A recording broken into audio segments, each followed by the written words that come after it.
conflit entre le centre, qui est Khartoum, et d'une part les provinces du Sud, et également, je l'ai dit tantôt, en filigrane, comme la troisième dimension, les provinces de l'Ouest, donc les provinces du Darfour, qui ont également peuvent vouloir faire une espèce de mimétisme, une contagion, si vous voulez, où Khartoum laisse aller le Sud en 2003. Parlons-en justement de ces gains dans le Sud. Ça serait peut-être une étape 2, dilution du pouvoir entre le vert foncé. Oh, en 2003, province du Sud, là, on commence, les provinces de Khartoum perdent du pouvoir. Étape 2, depuis 2003, c'est en train de se diluer. Comment? Les gains dans le Sud par la guérilla. On a dit que c'est en contexte de guerre civile. L'armée populaire de libération du Soudan en 2003. Un partage du pouvoir au niveau du pétrole, de l'uranium, etc. Une autonomie donc qui est accordée partiellement par Khartoum aux provinces du Sud. On sait que depuis 50 ans, c'était entre autres là où étaient les conflits.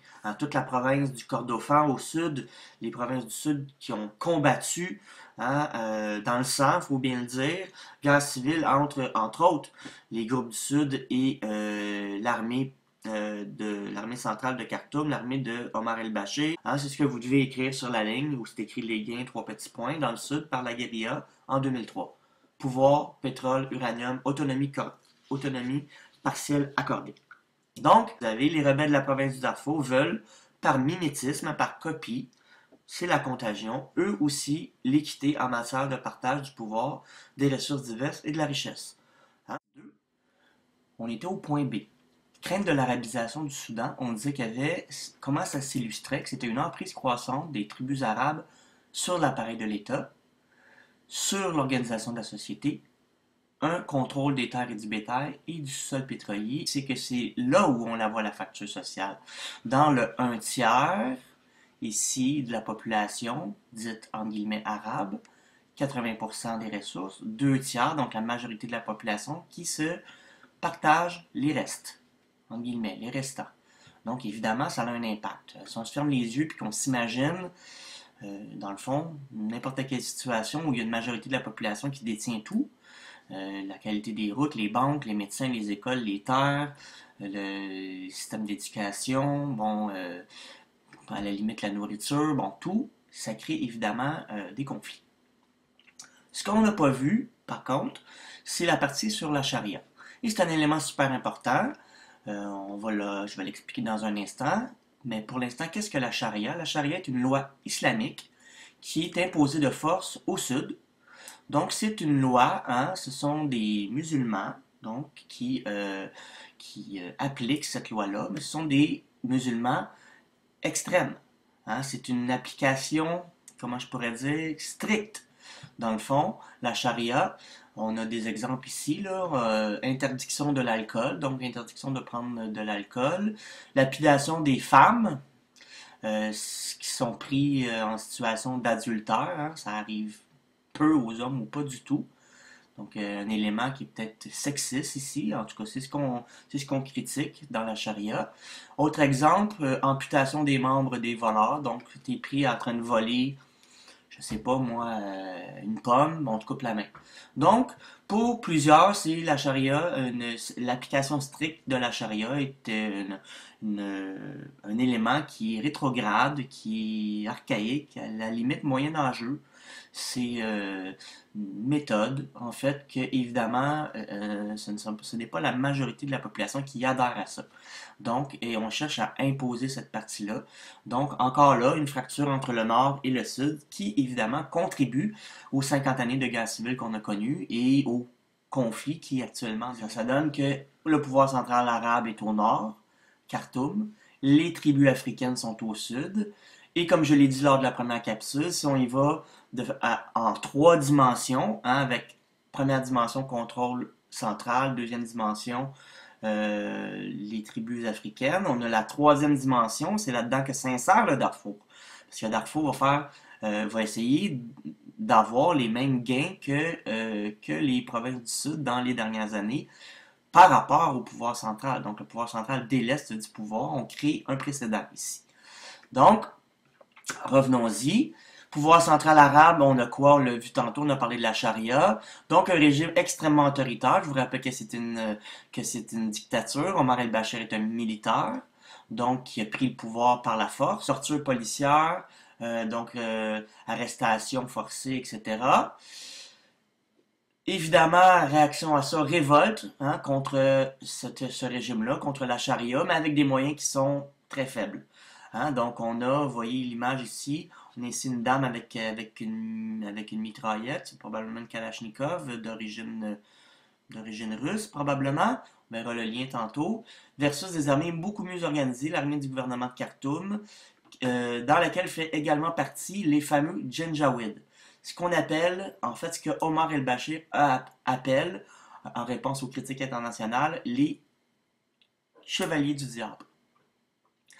Qu'est-ce que l'instrumentalisation des Janjaweed? C'est une question capitale. L'instrumentalisation des Janjaweed, ça veut dire se servir de.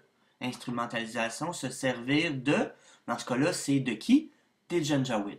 Janjaweed qui, on va le voir, n'ont rien à perdre.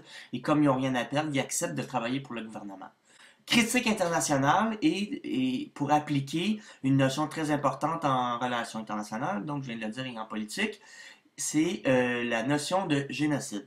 Donc, je ne vous donnerai pas la définition de génocide, mais en gros, c'est lorsqu'un État ou lorsqu'un dirigeant d'un État, dans le fond, massacre une partie de sa population civile. Donc, on ne parle pas des gens dans l'armée, là, une guerre, on parle de systématiquement attaquer une partie de la population. Donc, soit pour des raisons ethniques, politiques, etc. Donc, ce que fait, c'est très machiavélique et en même temps, si je peux m'exprimer comme ça, intelligent, si on veut, par rapport à la critique internationale, c'est qu'on critique Omar el-Bashir de massacrer la population, donc jusqu'en 2003 et tout récemment du Sud, et également, comme troisième dimension, de massacrer la population du Darfour. Donc, qui on massacre? On massacre les gens qui tentent de se rebeller. Donc, c'est un message quand même relativement efficace lorsqu'on tente de déplacer le gouvernement en place et qu'on reçoit, en fait, des bombes sur nos huttes, sur notre village, qu'on incendie les villages, qu'on empoisonne les puits pour empêcher les gens de revenir. Évidemment, les gens vont fuir. Donc, c'est une méthode que Omar el-Bashir utilise et c'est un peu pervers si on veut parce que Omar el-Bashir sait que pour les étrangers, c'est difficile de comprendre ce qui se passe à l'interne. Hein? C'est difficile de comprendre la fracture sociale, c'est difficile de ne pas penser que c'est un élément raciste. Hein? On a toujours l'impression que c'est pour les étrangers que c'est une guerre entre des tribus, que c'est des guerres entre des, par exemple, pour faire un parallèle, au Rwanda, entre un groupe ethnique, les Hutus, et un autre groupe ethnique, les Tutsis. Donc quelque chose d'ethnique. Au Soudan, ce n'est pas ça. Et Omar el-Bashir sait ça. Et il va utiliser donc un groupe des Arabes, les Janjaweed. Donc, je répète que ce ne sont pas tous les Arabes qui font partie des Janjaweed, et ce ne sont pas tous les Janjaweed, évidemment, qui sont dans le pouvoir. Ce sont surtout des mercenaires, donc qui n'ont rien à perdre. On va voir comment ça, ils n'ont rien à perdre. C'est dans les autres causes. Hein, il y a un lien. Omar el-Bashir va armer ces gens-là pour attaquer, dans le fond, les villages du Sud, et ça jusqu'en 2003, et actuellement les villages du Darfour pour envoyer un message clair comme quoi ce n'est pas une bonne idée de renverser le pouvoir qui est en place. Omar el-Bashir dit les Janjaweed sont des Arabes, c'est des vieux conflits tribaux entre les tribus nomades arabes et les tribus sédentaires noires du Sud. J'ai rien à voir là-dedans, c'est pas moi qui les arme, c'est pas moi qui leur dis quoi faire, et c'est une guerre civile. Donc, ça cautionne l'instrumentalisation des Janjaweed, l'action de Bachir, et ça empêche la communauté internationale d'acquérir des preuves suffisantes pour appliquer la notion de génocide et intervenir sur le terrain. Ce qui arrive, par contre, on le voit très bien sur cette image, c'est que on a découvert avec le temps, et c'est pour ça que la Cour pénale internationale a eu des dossiers, a eu des preuves comme quoi on pouvait intervenir de façon peut-être pas de façon très marquée, mais quand même, c'est qu'on s'est rendu compte que les Janjaweed sont des cavaliers, donc, et c'est d'ailleurs Omar el-Bashir lui-même qui les a appelés les cavaliers du diable, en se dissociant d'eux auprès de la communauté internationale, ce sont des démons, etc., alors que c'est lui qui les financent. On s'est rendu compte que ces cavaliers-là se promenaient en chameau ou en cheval, donc c'était impossible que ces gens-là aient la capacité de prendre des avions, donc des groupes aéroportés, pour bombarder les villages. Et c'est ce qu'on a réalisé. Donc, dans une image comme celle-ci, où on voit, bon, c'est questionnable l'image, mais dans d'autres images aussi, on peut voir comme ici, un hélicoptère qui bombarde des villages. Ça ne peut être les Janjaweed. Donc, on a fait un lien, surtout depuis 1996, où l'ONU a condamné le Soudan en matière de respect des droits de l'homme, entre Omar el-Bashir, les Janjaweed et les massacres. Donc, les causes démographiques, qu'est-ce qui nous permet de comprendre l'origine, en fait, du conflit au niveau démographique au Soudan et de façon plus particulière au Darfour. Le premier élément que vous avez sur votre feuille, et il y a des petits trous à remplir, population pauvre doublée depuis 20 ans avec peu de ressources et d'équipements. C'est un point très important parce que le doublement de la population, d'abord, il faut savoir qu'en Afrique, quand on parle de 20 ans où la population double, c'est extrêmement rapide, d'abord en 20 ans, pour un doublement de population, et ça crée, c'est ça le centre, ça crée beaucoup de pression et beaucoup de tension. On a vu qu'il y avait déjà des éléments qui créaient de la tension, des éléments politiques. Hein, on a vu que également il y avait une fracture entre le nord et le sud. Donc, les causes démographiques vont venir, si vous voulez, se rajouter par-dessus l'espèce de pression qui existe sur le territoire, qui vont exacerber, rendre plus importantes les tensions entre les nomades qui sont au nord et les sédentaires qui sont au sud, et donc de rendre plus vif le conflit qui a déjà des assises, qui a déjà des bases qui sont autres que démographiques. De quoi on parle quand on parle de ressources? On parle de la terre, donc de l'agriculture, et on parle de l'eau.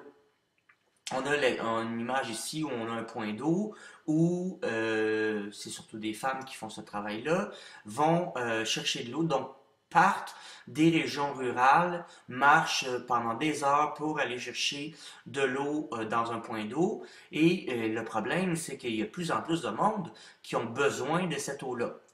Je vous rappelle, pour faire un lien avec ce doublement de la population, qu'il y a une équité. Et là, je veux attirer votre attention, c'est surtout l'organisation de la société, le contrôle des terres et du bétail et du sous-sol pétrolier. Quand on parle du contrôle des terres et du bétail, si on a déjà une équité, puis qu'en plus on rajoute par-dessus les causes démographiques où la population est plus nombreuse, mais le problème devient encore plus aigu, devient encore plus important.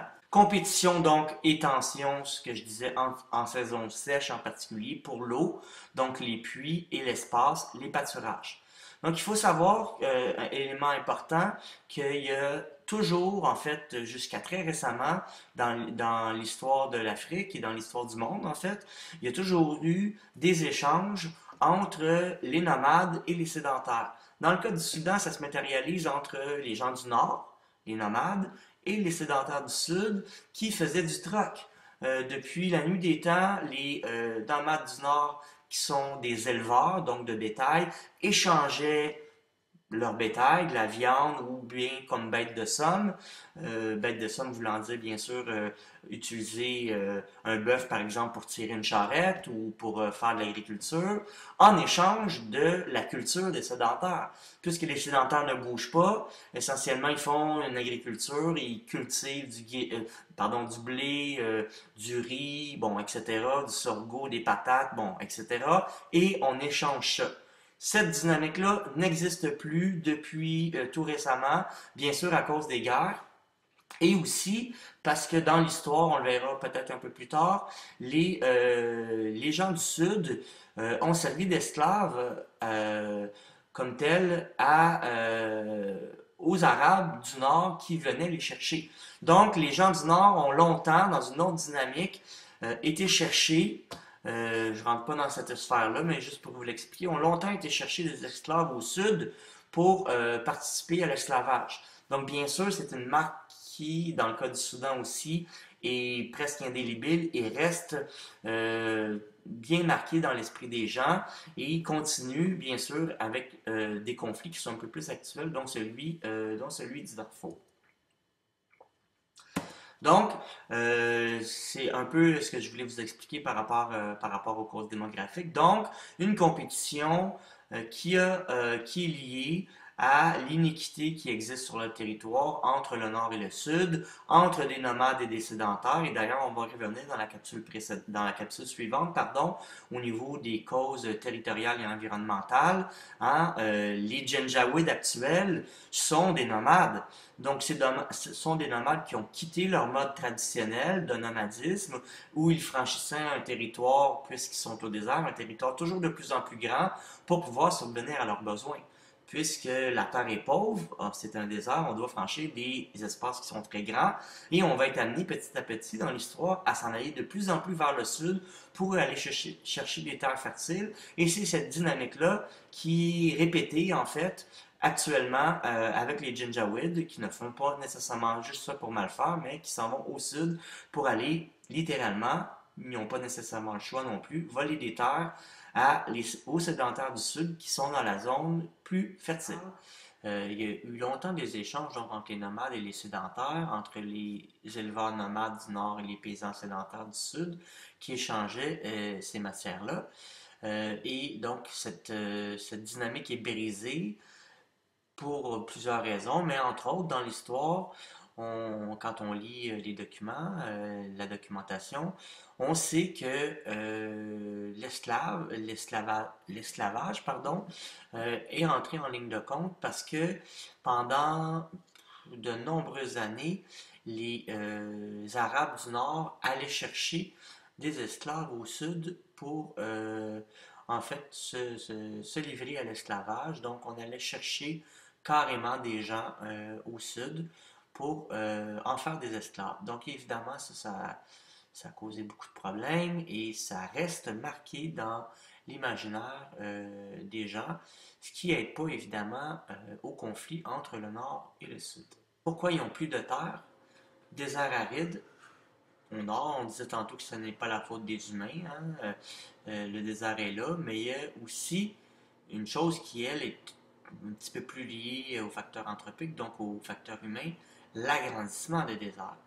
Donc on voit ici le Sahel, le Sahara qui grossit toujours de plus en plus vers le sud.